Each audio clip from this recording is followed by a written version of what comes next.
தரும் நல் சுவையாய் தித்திக்கும் எம்மொழிக்கு நீவீர் எத்திக்கு சென்றே தேடினும் நிகரொன்று கண்டிடக்கூடுமோ? வாழ்க தமிழ்! இவ்வினிய மாலை பொழுதில் கண்களுக்கு கடல் போல் காட்சியளித்து இங்கு சங்கமித்திருக்கும் அனைத்து அன்புள்ளங்களுக்கும் என் பணிவான மாலை வணக்கங்கள். நம் தமிழ் சங்கம் பெருமையோடு வழங்கும் இப்13ஆம் ஆண்டின் துவக்க விழாவிற்கு வருகை தந்திருக்கும் உங்கள் அனைவரையும் இருகரம் கூப்பி வணங்கி வருக வருக என்று வரவேற்கிறோம். 2005ஆம் ஆண்டு சிறியதொரு விதையாய் விதைக்கப்பட்ட நம் குவைத் தமிழ்ச்சங்கம் இன்று பல குடும்பங்களாகிய கிளைகளை தாங்கி பெரிய விருட்சமாய் வளர்ந்து நிற்கிறது. நாடு பெயர்ந்து நாடு வாழும் நம்மை நம் தமிழ் கலாச்சாரத்துடனும் தமிழ் உறவுகளுடனும் ஒருங்கிணைத்து பற்பல கலைத்திறன்களை வளர்ப்பதற்கும் வெளிக்கொணர்வதற்கும் குவைத் தமிழ்ச்சங்கம் ஒரு தரமான மேடையாக அமைந்திருப்பது பெருமிதத்திற்குரியதே. இவ்விழா செவ்வனே நடந்தேற எல்லாம் வல்ல இறைவனை வணங்கி தமிழ்த்தாய் வாழ்த்துடன் நிகழ்ச்சியை தொடங்குவோம். தொடர்ந்து குவைத் தேசிய கீதம்.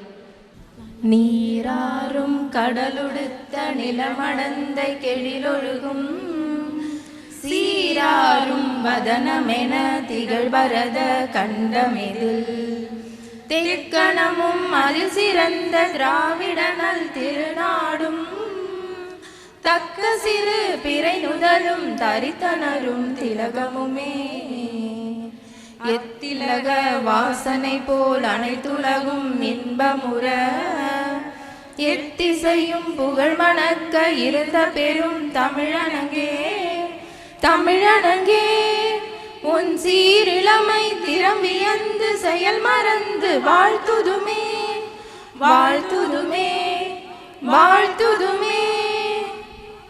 Kuwait national anthem ஒலிக்கவில்லை.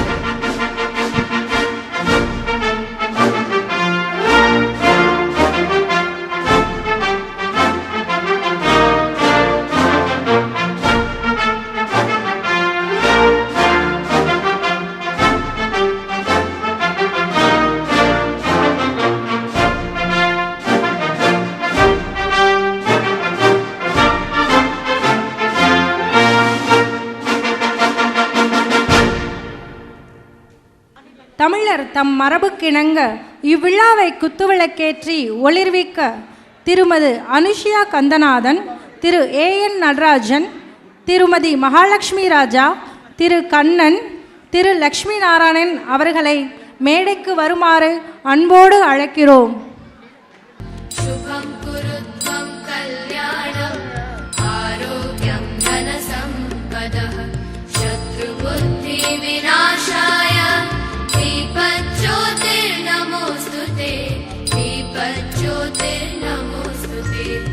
இப்பொழுது நம் குவைத் தமிழ்ச்சங்கத்தின் தலைவர் மதிப்பிற்குரிய முனைவர் திரு PS கந்தநாதன் அவர்களை வரவேற்புரை வழங்க வருமாறு பணிவன்போடு கேட்டுக்கொள்கிறோம். அன்பு குவைத் தமிழ் நெஞ்சங்களே, அனைவருக்கும் இனிய மாலை வணக்கங்கள். இந்த இனிய மாலை பொழுது புதிய குவைத் தமிழ்ச்சங்கத்தின் சிறப்பான பணிகளுக்கு ஆரம்ப விழாவாக உருவெடுத்திருக்கிறது என்பதிலே பெருமகிழ்ச்சி அடைகிறேன். உங்கள் அன்பாலும் ஆதரவாலும் இந்த வருட தலைமை பொறுப்பை சுமந்து நல்ல நிகழ்வுகளை இந்த ஆண்டு முழுவதும் தர எண்ணியிருக்கின்றோம். அதற்கு நல்லதொரு தொடக்கமாய் இந்த நாள் அமைந்திருக்கிறது என்றால் அது மிகையாகாது. அந்த வகையிலே அரங்கத்தில் கூடியிருக்கும் அத்துணை தமிழ் நெஞ்சங்களையும் வருக வருக என வரவேற்பதிலே பெருமகிழ்ச்சி அடைகிறேன். குவைத் தமிழ்ச்சங்கம் 2005 தொடங்கி வருடா வருடம் புதிய நிர்வாகிகளை தேர்ந்தெடுத்து தமிழகத்தின் தலைசிறந்த பேச்சாளர்களையும் இசை கலைஞர்களையும் நாடக திரை உலகில் மின்னிக் கொண்டிருக்கும் நட்சத்திரங்களையும் குவைத் மண்ணிற்கு அறிமுகம் செய்து வரும் சிறப்பான பணியில் ஈடுபட்டு வருகிறது. அதனால் தமிழகம் பெற்ற இன்பம் இந்த குவைத் மண்ணும் பெற்று தமிழை நுகர்ந்தும் சுவைத்தும் ரசித்தும் ருசித்தும் மகிழ்கிறது என்பதை இங்கு கூடியிருக்கும் அனைவரும் நன்கு அறிவீர்கள். அது மட்டுமன்றி முன்னுக்கு வந்து கொண்டிருக்கும் தமிழகத்தின் பல இளம் கலைஞர்களையும் இந்த மாமன்றம் அறிமுகப்படுத்தி அவர்களுக்கு ஊக்கமும் உற்சாகமும் அவ்வப்போது வழங்கி வருகின்றது. மண் பயனுற வேண்டும் என்னும் பாரதியின் வரிகள் இந்த நேரத்திலே நினைவுக்கு வருகிறது. மனதில் உறுதி வேண்டும், வாக்கினிலே இனிமை வேண்டும், நினைவு நல்லது வேண்டும், நெருங்கின பொருள் கைப்பட வேண்டும், கனவு மெய்ப்பட வேண்டும், கைவசமாவது விரைவில் வேண்டும், தனமும் இன்பமும் வேண்டும், தரணியிலே பெருமை வேண்டும், கண் திறந்திட வேண்டும், காரியத்தில் உறுதி வேண்டும், பெண் விடுதலை வேண்டும், பெரிய கடவுள் காக்க வேண்டும், மண் பயனுற வேண்டும், வானகம் இங்கு தென்பட வேண்டும், உண்மை நின்றிட வேண்டும். ஓம் ஓம் ஓம். இந்த பாரதியின் எல்லா வேண்டுதல்களுக்கும் விடை சொல்லும் வகையில் இந்த குவைத் மண் வாழ் தமிழர்கள் பாக்கியம் செய்தவர்களாக விளங்குவதுடன் பெற்ற தமிழ் மண்ணுக்கும் பாரத மண்ணுக்கும் குவைத்திலிருந்து அன்பு பாலம் இடுகின்ற அநேக நிகழ்வுகள் மனித நேயத்தை வலிமைப்படுத்துகின்றன என்றால் அது மிகையாகாது. இது தொடரும் என்பதை எங்களது புதிய நிர்வாக குழுவும் இந்த மாமன்றத்திலே பதிவு செய்வதில் மற்றற்ற மகிழ்ச்சி அடைகிறது. குவைத் தமிழ்ச் சங்கம் தொடங்கி 12 ஆண்டுகள் முடிந்த நிலையில் இன்று பருவ வயதில் 13ஆம் வயதில் இந்த மங்கை வலம் வர தொடங்கி இருக்கின்றாள். உங்கள் அன்பான பங்களிப்போடு நாளொரு மேனியும் பொழுதொரு வண்ணமுமாய் வளர்ந்து வருகின்ற இந்த மங்கை வளமாய் நலமாய் இருக்கின்றாளா, அன்றி அவ்வாறு இருப்பது போல் நடிக்கிறாளா என்னும் எல்லோருக்கும் வருகின்ற வழக்கமான சந்தேக பட்டிமன்றத்தை உங்கள் கைகளிலே விட்டுவிட்டு இன்றைய நிகழ்வில் இதயத்தை கொண்டு செல்ல அனைவரையும் அன்போடு வேண்டுகின்றேன். விடை இன்னும் 2 மணி நேரத்தில் அனைவருக்கும் கிடைத்துவிடும். இன்றைய வாழ்க்கையில் இன்றைய சூழ்நிலையில் மகிழ்ச்சியாக இருக்கிறோமா அல்லது அவ்வாறு நடிக்கிறோமா என்னும் பட்டிமன்றம் இன்னும் சற்று நேரத்தில் இந்த அரங்கில் அரங்கேற இருக்கிறது. தமிழகம் பெற்றெடுத்து உருவாக்கி இன்று உலக அளவில் பரவலாய் விரும்பப்படுகின்ற மதிக்கப்படுகின்ற தலைசிறந்த பேச்சாளர்கள் இன்று இந்த அரங்கத்தை அடுத்த 2 மணி நேரத்திற்கு சிந்தனை கருத்துக்களாலும் நகைச்சுவை செய்திகளாலும் நிரப்ப இருக்கிறார்கள். இந்த கடுமையான வெயில் தேசத்திலே வெயில் காலத்திலே தமிழ் மழையை பொழிய இருக்கிறார்கள். எங்களது அன்பான அழைப்பை உடனே மனமகிழ்வுடன் ஏற்று இந்த விழாவிற்கு சிறப்பு சேர்த்திருக்கும் நடுவர் ஐயா பேராசிரியர் திரு ராமச்சந்திரன் அவர்கள் சுமார் 30 ஆண்டுகளுக்கும் மேலாக தமிழ் பணியாற்றி வரும் ஆங்கில பேராசிரியர் என்பது இங்கே குறிப்பிடத்தக்கது. உலகின் பல்வேறு தமிழ் அரங்குகளையும் அலங்கரித்த பெருமைக்குரிய ஐயா திரு ராமச்சந்திரன் அவர்களை இந்த அரங்கிற்கு வருக வருக என வரவேற்பதிலே மகிழ்ச்சி அடைகிறேன். சிறப்பாகவும் சிரிப்பாகவும் பேசி கலகலப்பிற்கு பஞ்சமின்றி அரங்கை அதிர வைக்கும் ஐயா திரு மோகனசுந்தரம் அவர்களை வருக வருக என வரவேற்பதில் பெருமைப்படுகிறேன். வலுவான வளமான கருத்துக்களை வார்த்தைகளில் வீசி அனைவரையும் கவர்ந்திழுக்கும் ஐயா திரு மணிகண்டன் அவர்களை இந்த மாமன்றத்தில் வரவேற்பதில் பெருமகிழ்ச்சி அடைகிறேன். பட்டிமன்றத்தை சிறப்பான வழக்காடு மன்றமாய் மாற்றி கடந்த 20 ஆண்டுகளுக்கும் மேலாக கமிட்டி மெம்பர், சொந்த ஊர் சென்னை, 14 வருடங்களாக குவைத்தில் இருக்கிறார். ஐசிஎஸ்கே மற்றும் கேபிசி ஐடி டிபார்ட்மெண்ட்டில் பணியாற்றினார். முதல் முறையாக கமிட்டிக்கு வந்திருக்கிறார். அடுத்தது திருமதி அலமேலு ராஜாராம், கமிட்டி மெம்பர், சொந்த ஊர் சென்னை, 5 வருடங்களாக குவைத்தில் இருக்கிறார். கமிட்டிக்கு முதல் முறையாக வந்திருக்கிறார். சசிரேகா ராதாகிருஷ்ணன், கமிட்டி மெம்பர், சொந்த ஊர் மதுரை, 5 வருடங்களாக குவைத்தில் இருக்கிறார். 2வது முறையாக கமிட்டியில் இருக்கிறார். அடுத்த கமிட்டி மெம்பர் ஊரில் இல்லை, திருமதி சலிகா சாகுல், சொந்த ஊர் கோயம்புத்தூர். கடந்த 10 ஆண்டுகளாக குவைத்தின் பல்வேறு தமிழ் அமைப்புகளில் தன் தனித்தமிழை தடம் பதித்து வருபவர். கவிஞர், எழுத்தாளர், உணவியல் துறையில் இளகலை பட்டம், யோகா தெரப்பியில் முதுகலை பட்டாதாரியான இவர் தற்சமயம் அப்போகலிஃபாவில் யோகா வகுப்புகளும் உணவில் கலந்தாய்வுகளும் நடத்தி வருகிறார். தற்போது தாயகம் சென்றிருக்கிறார். மற்றொரு கமிட்டி மெம்பர் திருமதி இந்திரா காந்தி நடனசேகர், இவருக்கு சொந்த ஊர் கடலூர், 5 வருடங்களாக குவைத்தில் இருக்கிறார். இந்தியாவில் பேராசிரியராக பணியாற்றினார். தற்போது இந்தியாவுக்கு சென்றிருக்கிறார். அடுத்து அனைவரையும் அறிமுகப்படுத்தி வைத்த எனது வலது கரமாக விளங்குகின்ற திரு மாரியப்பன் அவர்களை பற்றி சிறிய அறிமுகம். 22 வருடங்களாக கேஎன்பிசி நிறுவனத்திலே பணியாற்றி வருகிறார். நீண்ட காலம் குவைத் தமிழ் சங்கத்திலே பங்களித்து வருகின்றார். ஃபவுண்டர் மெம்பராக இருந்து வருகின்றார். 4வது முறையாக கேடிஎஸ் கமிட்டியிலே பணியாற்றும் வாய்ப்பை பெற்றிருக்கிறார்.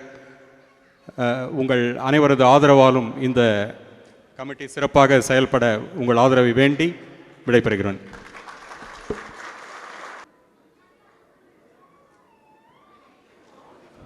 மீண்டும் ஒரு அறிமுகம் நம் விருந்தினர்களை பற்றி. பல்வேறு கருத்துக்களை கணித்து பகிர்ந்து பாராட்டி விளக்கமளிக்கும் பட்டிமன்றமாம் இவ்வாய்மொழி நகைச்சுவை நாவரங்கத்தை அரங்கேற்றவிருக்கும் நம் தமிழ் வித்தகர்களை வரவேற்பதில் நமது குவைத் தமிழ்ச்சங்கம் பெருமிதம் கொள்கிறது. பார்ப்பவருக்கு இவர் சிந்தனையில் முக்குளிக்கும் சாது போல் தோன்றுவார். ஆனால் அவர் பேச்சை கேட்கும்போதுதான் தெரியும் சிரிப்பு சரவெடியை சத்தமில்லாமல் பற்ற வைத்துவிட்டு குறுநகையோடு அடுத்த வெடிக்கும் திருமுடுக்குவார் என்று. கருத்துக்களை கூறும்போது யதார்த்த நிகழ்வுகளை உவமை காட்டி அரங்கத்தை சிரிப்பால் அதிர வைத்து நகைச்சுவையை தன் உரைமுழுக்க தெளித்து மக்களை தன்வசப்படுத்தும் வித்தையை கற்றவர் இவர். கடந்த 20 ஆண்டு காலமாக தமிழகம் தொடங்கி பல்வேறு உலக நாடுகளில் இலக்கிய நிகழ்வுகளில் பங்கு பெற்று வருகிறார். வெளிநாடுகளில் இவரது நகைச்சுவை பேச்சிற்கு தனி ரசிகர் மன்றமே உள்ளது. இவர் MBA படித்த முதுகலை பட்டதாரி. சொந்தமாக மனிதவள நிறுவனமும் நடத்தி வருகின்றார். தொலைக்காட்சியில் ஒவ்வொரு சிறப்பு நாட்களிலும் இவரது பேச்சு இல்லந்தோறும் எதிரொலிக்கும். இத்தகைய நகைச்சுவை மன்னரான திரு மோகனசுந்தரம் அவர்களை உங்கள் பலத்த கரகோஷங்களுடன் வருக வருக என வரவேற்கிறோம். நெற்றிக்கண் திறப்பினும் குற்றம் குற்றமே என்று சிவனை எதிர்த்து வாதிட்ட நக்கீரன் வழிவந்த வழக்கறிஞர் இவர். கோடையில் வீசும் காற்றைப் போலவே இவர் பேசும் வார்த்தைகளிலும் அனல் வீசும். பங்கு பெற்ற பல வாதங்களில் வழக்கறிஞரின் வாதத்தையே நீதிபதியின் தீர்ப்பாக்கிய பெருமை இவரையே சாரும்.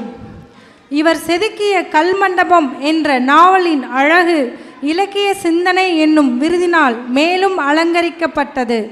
சமூகத்தின் பால் கொண்ட கோபத்தை ரௌத்திரம் பழகு என்ற தொடரின் மூலம் அனல் தெரிக்கும் வார்த்தைகளால் வெளிப்படுத்துகிறார் இவர். கடந்த 20 வருடங்களாக உலகம் முழுக்க மேடைகள் பலவற்றில் பாரதி கண்ட புதுமை பெண்ணாக முழங்கி வரும் இவருக்கு சிறந்த ஆசிய பெண்மணியாக விருது பெற்ற பெருமையும் உண்டு. இதோ உங்கள் பலத்த கரகோஷங்களுடன் இம்மேடைக்கு அன்போடு அழைக்கிறீர்கள். அழகின் அரசி இவர் என்பதால் தானோ இவர் பெயர் எழிலரசி. அழுத்தம் மிகுந்த இவரின் வார்த்தைகளில் அழகும் இருக்கும், அவ்வப்போது அனலும் தெரிக்கும். அழுத்தம் திருத்தமாய் ஆணித்தனமாய் பேசும் இவர் நகைச்சுவைக்கும் குறை வைத்ததில்லை. இவரின் நகைச்சுவை பேச்சிற்கு தனி விசிறிகள் உண்டு. எளிமை, இனிமை, கருத்து, கதை, நகைச்சுவை என்று எல்லாம் இணைந்ததுதான் இவரது பேச்சு. இவர் கடந்த 10 ஆண்டு காலமாக தமிழகம் தொடங்கி பல்வேறு உலக நாடுகளில் இலக்கிய நிகழ்வுகளில் பங்கு பெற்று வருகிறார். அது மட்டுமில்லாமல் கடந்த 5 ஆண்டு காலமாக வானொலி மற்றும் தொலைக்காட்சிகளிலும் பல்வேறு உரை நிகழ்த்தி வருகின்றார்.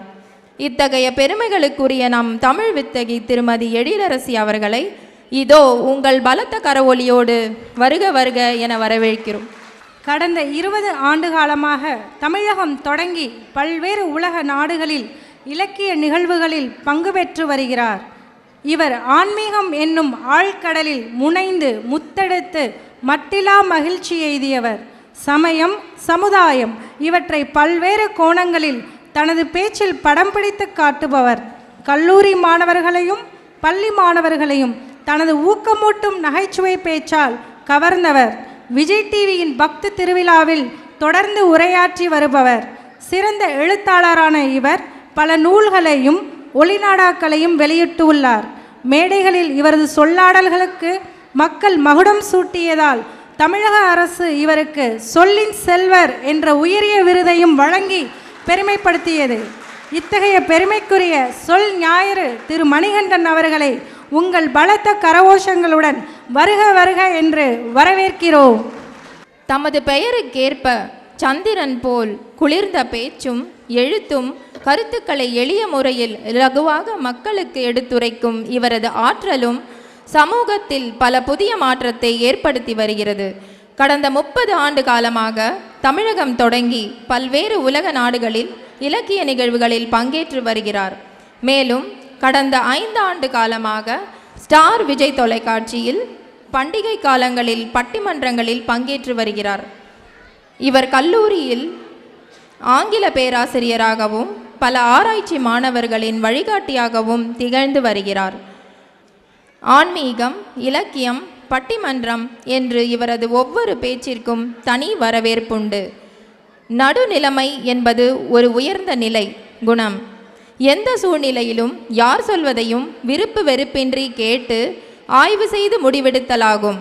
சமன் செய்து சீர்தூக்கும் கோல் போல் அமைந்தொரு பால் கோடாமை சான்றோர்க்கு அணி என்னும் வள்ளுவரின் வாக்கு கிணங்க நீதி வழங்கும் நல்லதொரு நடுவர் பேராசிரியர் திரு ராமச்சந்திரன் அவர்களை உங்கள் பலத்த கரகோஷங்களுடன் வருக வருக என வரவேற்கிறோம். தயவு செய்து அரங்கத்தில் அமைதி காக்கவும். குழந்தைங்களை கொஞ்சம் சத்தம் போடாமல் பார்த்துக்கோங்க தயவு செய்து. நிகழ்ச்சி நடக்கிறதுக்கு உங்கள் உறுதுணை ரொம்ப முக்கியம். செவிக்கு உணவில்லாத போது சிறிது வயிற்றுக்கு ஈயப்படும் என்ற வரிகளுக்கு இணங்க செவி பசியார மிகுந்த ஆவலுடன் காத்திருக்கும் நம் அனைவருக்கும் விருந்தளிக்க உள்ளனர் நம் வார்த்தை வித்தகர்கள். இதோ உங்கள் முன். எல்லாமல்ல இறைவனின் திருவருளாலே குவைத் தமிழ்ச்சங்கம் கொண்டாடி கொண்டிருக்கக்கூடிய 13வது ஆண்டு தொடக்க விழாவிற்கு பதவிகளை ஏற்று சிறப்பு செய்திருக்கக்கூடிய தலைவர் முனைவர் PS கந்தநாதன் அவர்களே,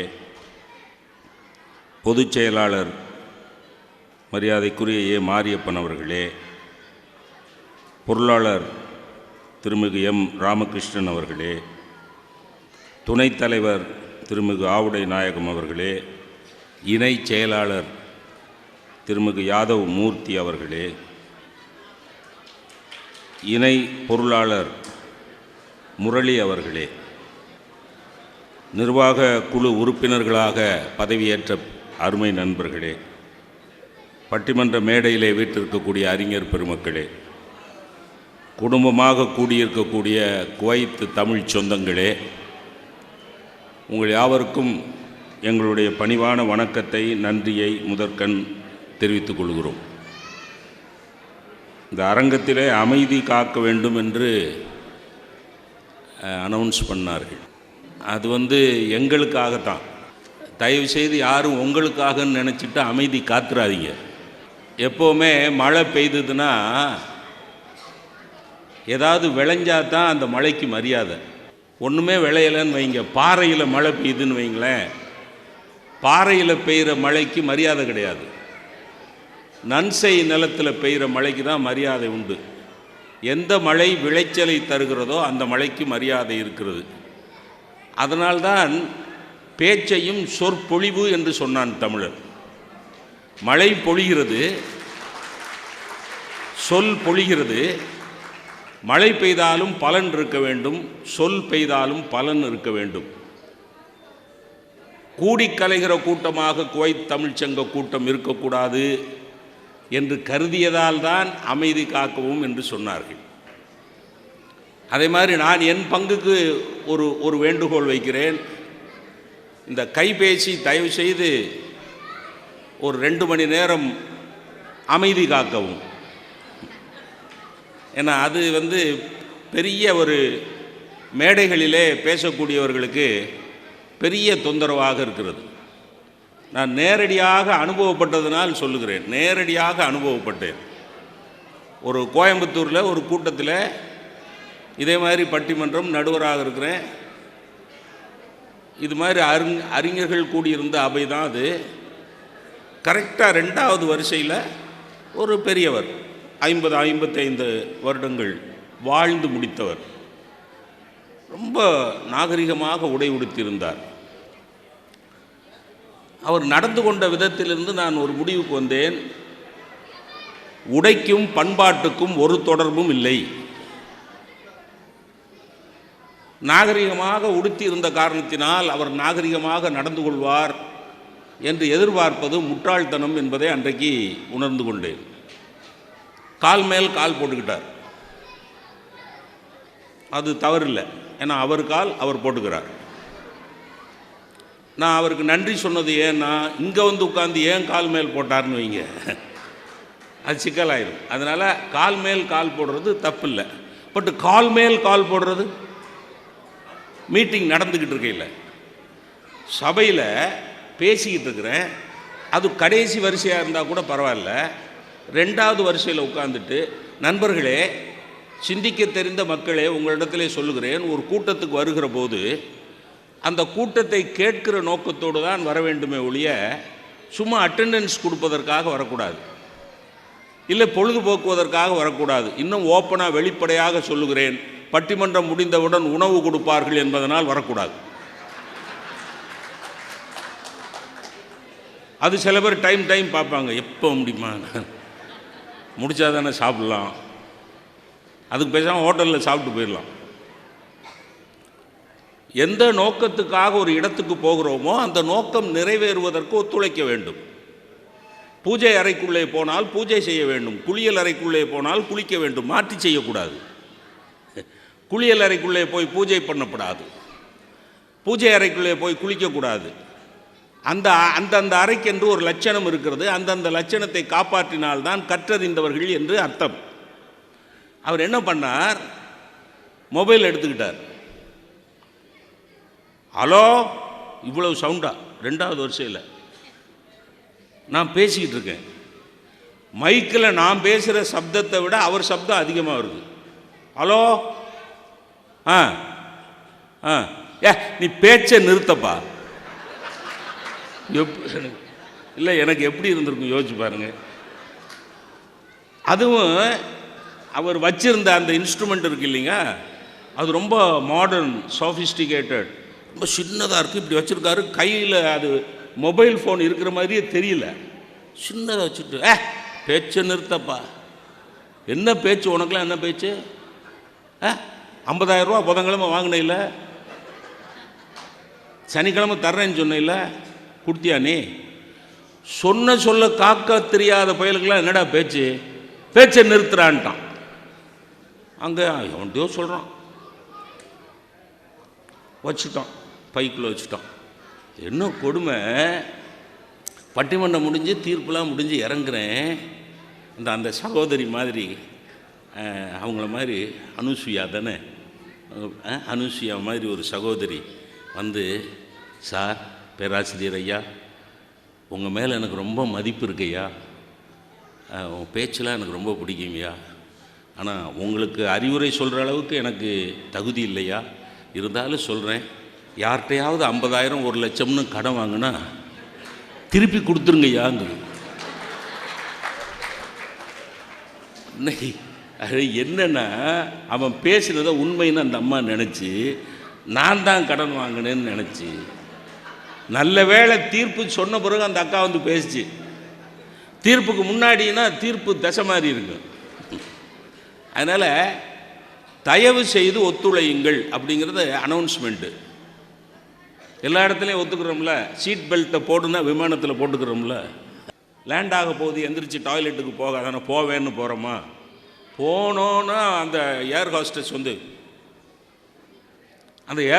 வந்து அப்படி செய்யணுங்கிறதுக்காகவே சில பேர் எந்திரிக்கிறான். அந்த சாக்கிலையாவது அந்த பொண்ணு வந்து அப்படி செய்யட்டும். மோகன்லாம் அப்படி அடிக்கடி எந்திரிப்பார். அப்புறம் நான் கண்டுபிடிச்சி தான் சொன்னேன், மோகன் நீங்கள் எந்திரிக்கையில் என்னையும் சேர்த்துக்கங்க. ஏங்க, நமக்கு ஒரு ஆபத்து வந்து விடும், நமக்கு ஒரு விபத்து நேர்ந்து விடும் என்றால் சொல்லக்கூடிய சொற்களை அப்படியே கேட்கிறோம்ல, அப்படியே கேட்கிறோம்ல. அது மாதிரி தான் அரங்க நேர்மை. இது வந்து சபை நாகரிகம், அரங்க நேர்மை. அதனால் அவங்க அமைதி காக்கவும் என்று சொன்னார்கள். இல்லை, எனக்கு ரொம்ப சந்தோஷமான மகிழ்ச்சியான மேடை இது. அப்படி சொல்லக்கூடாது, ஏன்னா தலைப்பு மகிழ்ச்சியாக இருக்கிறோமா, மகிழ்ச்சியாக நடிக்கிறோமா அப்படின்னா, மகிழ்ச்சியான மேடைன்னு சொன்னால் மகிழ்ச்சியாக தானே இருக்கிறோம் அப்படின்னு தீர்ப்பு வந்துடும். என்ன மகிழ்ச்சி அப்படின்னா, ஒவ்வொருவரும் வர்ற போது ஏதோ ரஜினிகாந்த் கமலஹாசனை அறிமுகப்படுத்துகிற போது இசை போடுவாங்கள்ல, செஞ்சன்னு. அதுவும் நம்ம இப்போ தலைவர் கந்தநாதன் வரையிலெல்லாம் பார்த்தீங்கன்னா, நானே ஒரு கணம் பதறிட்டேன், கமலோ ரஜினியோ வந்துட்டாங்களோ அந்த மாதிரி டேன்னு போட்டு மனுஷனை உற்சாகப்படுத்துறது தானே எங்கள் வாழ்க்கை. அது மாதிரி அவர் முன்னுரை பேசுகிற போது இது 13 வயது பருவ மங்கைன்னார் தமிழ்ச்சங்கத்தை. இந்த தமிழ்ச்சங்கத்தை அவர் சொன்னதை கவனிச்சிருந்தீங்கன்னா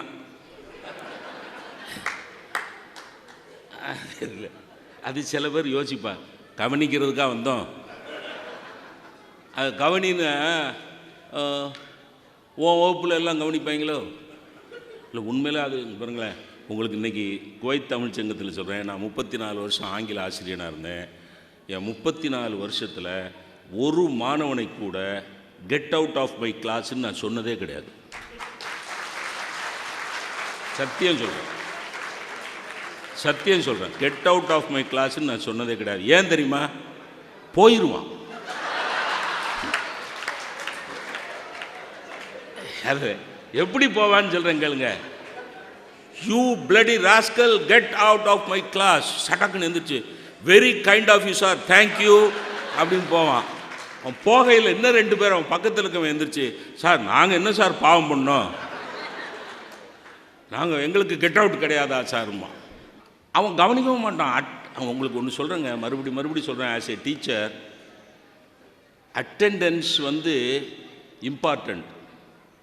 அது வகுப்பறையாக இருந்தாலும் சரி, பட்டிமன்ற சபையாக இருந்தாலும் சரி, அட்டெண்டன்ஸ் இஸ் இம்பார்ட்டண்ட். ஏன்னா நீங்கள் யாருமே வரலன்னு வைங்க, நாங்கள் யாருக்கு பேசுகிறது? யாருமே வரலன்னா நாங்கள் யாருக்கு பேசுகிறது? அது attendance is important, but attentiveness is more important. அது ரொம்ப முக்கியங்க. நீங்கள் வகுப்பில் பார்த்தீங்கன்னா இந்த அப்படி, do you follow me, we will do it after 4:30 சாருங்கிறான்.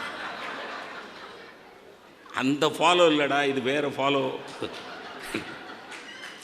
Two you follow மீன்னு கேட்டால் அதுலேருந்து அதை விட்டுட்டேன். டூ யூ ஃபாலோ மீ அப்படின்னா we will do it after 4:30னா அவன் சொல்கிறது வேறு அர்த்தத்தில் சொல்லிக்கிட்டு இருக்கான். எனக்கு என்ன பயம் வருதுன்னா, 4:30க்கு பிறகு நம்ம ஸ்கூட்டரில் போகலை, நம்மளை ஃபாலோ பண்ணுவானோ அப்படின்னு. அவன் போயா புண்ணாக்கு, உன்னைய ஃபாலோ பண்ணுறதுக்கான வாழ்ந்துருக்கு சில. அதனால் கவனம் என்பது ரொம்ப முக்கியமானது. மகிழ்ச்சியான மேடை என்று நான் ஏன் சொல்லுகிறேன் என்றால், புதிய உறுப்பினர்கள் பங்கேற்றிருக்கிறார்கள், அவர்கள் பதவியேற்றிருக்கிறார்கள்.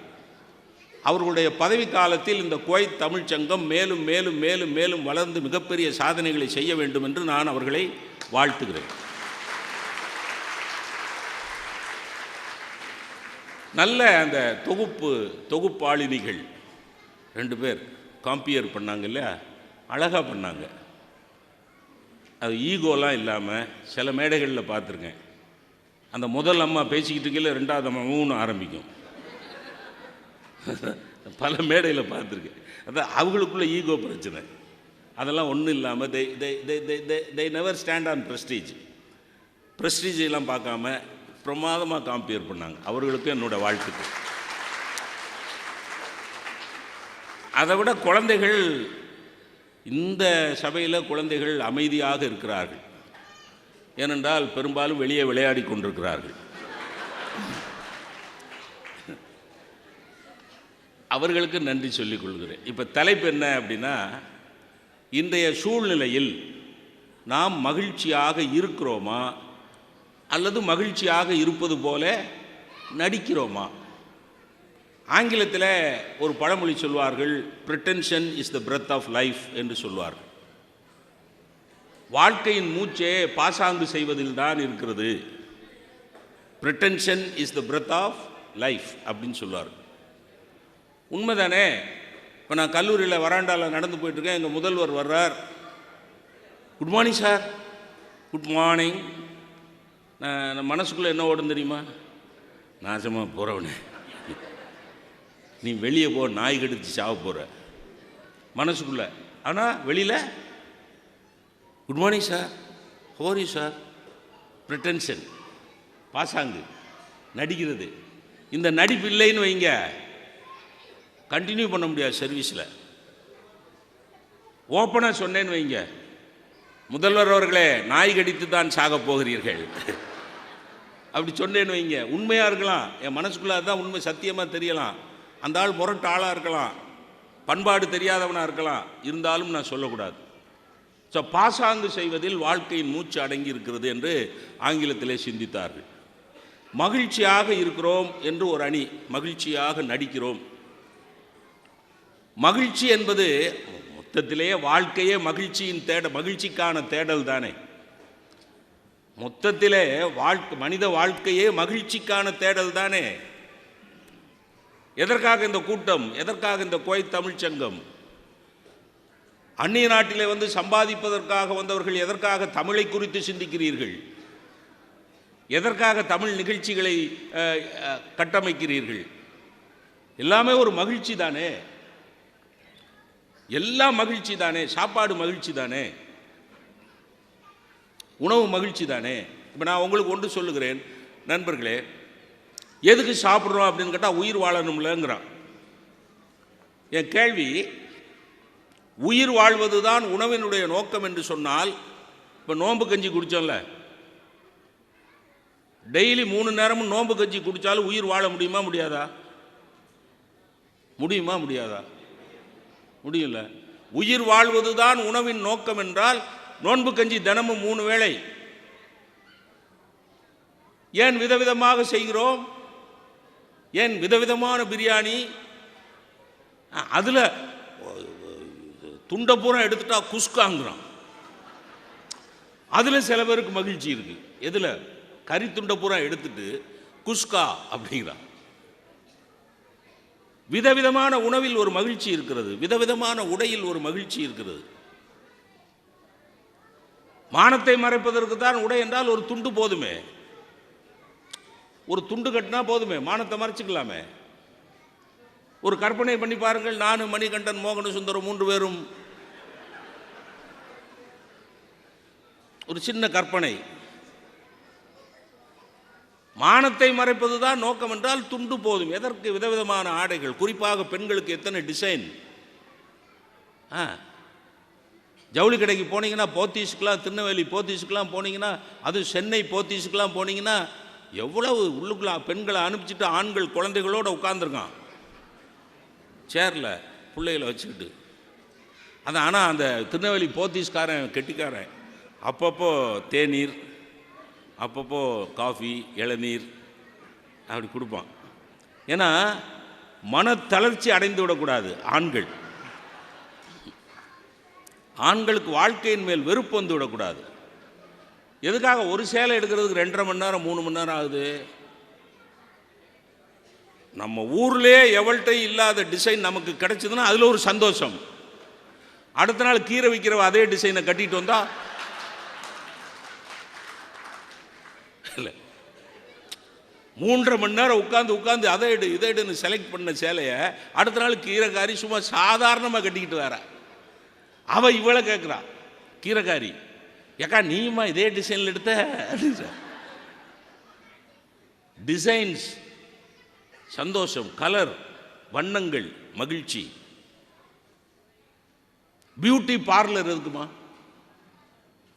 ஏமா இயற்கையான அழகு தானமா மகிழ்ச்சி. அப்புறம் எதுக்கு பியூட்டி பார்லர், அழகு நிலையம்?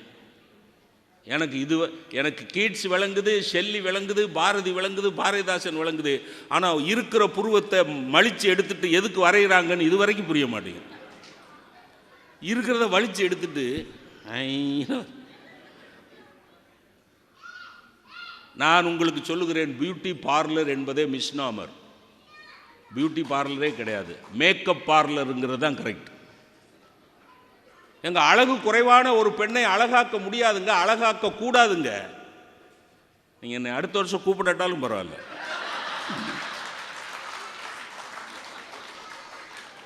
அழகில் குறைவான ஒரு பெண்ணை அழகாக்க முடியாது, அழகாக்கி காட்ட முடியும். அதுதான் தலைப்பே. அழகாக்க மணிகண்டன் பாருங்க, ஜம்முன்னு இருக்கார். இந்த பவரை பூரா கட் பண்ணுங்க, அவர் இருக்கிறது தெரியும். நிறம் இவ்வளவு வெளிச்சம் போட்டு நான் மங்களா தான் தெரிகிறேன். எனக்கு அதில் என்ன கவலை? நான் எதற்காக அவரை போல சிவப்பாக இருக்க வேண்டும், ஃபேராக இருக்க வேண்டும் என்று நான் எதற்காக ஆசைப்பட வேண்டும்? என்னை இறைவன் நன்றாக படைத்தனன், கருப்பாக. இறைவனுக்கு நன்றி. முடி கொட்டி போச்சுன்னா எதுக்காக வருத்தப்படணும்? இயற்கை சார். அதுக்கு போயிட்டு நான் 1000 செலவழிப்பேன், 2000 செலவழிப்பேன். இருக்கிற சாப்பாட்டு பொருளை பூரா மிக்சியில் போட்டு அடித்து, வெள்ளரிக்காய், கேரட்டு, சீஸு அவ்வளோத்தையும் போட்டு மிக்சியில் அடித்து முகத்தில் அப்பி ரவுண்டாக வெள்ளரிக்காயை நறுக்கி அதை கண்ணில் அமுக்கி ஒரு ஈஸி சேரில் படுக்க போட்டால் சாதாரணமாக பார்த்தாலே பயமாக இருக்குது. ரொம்ப பயமாக இருக்குது. அதில் அந்த பியூட்டிஷியன், ஃபேஷியல் பண்ண வந்த beautician, please don't move your lips, okay, don't, ஒரு ½ an hour, ஓகே.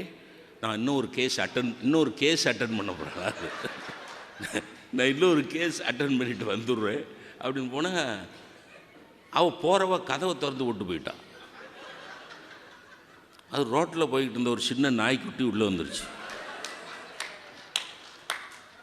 இது இந்த அம்மாவை உதட்ட அசைக்கப்படாது, கண்ணை திறக்கப்படாதுன்னு படுக்க போட்டிருக்கு. அது இந்த வெண்ணெயெலாம் அந்த சீஸ் பார்க்கட்டினா அந்த வாசனைக்கு அது